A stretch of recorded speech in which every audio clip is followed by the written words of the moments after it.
কৈছোঁ যে যেতিয়ালৈকে জুবিন গাৰ্গৰ ঘটনাটোক ৰাজনৈতিকৰণ কৰিব পৰা অৱস্থাত আছিল তেওঁলোকে বুজা নাছিল যে আমি চাৰ্জশ্বিট দিম, আমি কঠোৰ হ'ম।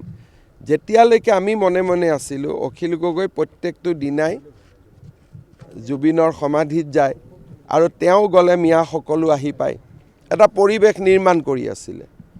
যেতিয়া দেখিলে যে নহয় চৰকাৰ তেওঁলোকতকৈও বেছি বজ্ৰ কঠোৰ জুবিনক ন্যায় দিবৰ বাবে, আমিতো ফেচবুকক লিখি ন্যায় নিদিওঁ, আমিতো যি ন্যায় দিওঁ হাতে কামে দিওঁ।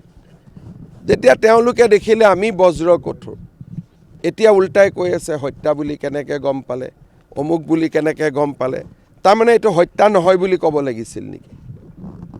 গতিকে তেওঁলোকৰ ৰাজনীতি বিজেপিক বিৰোধিতা কৰাতে সীমিত, আন কাকোলৈ তেওঁলোকৰ চিন্তা নাই।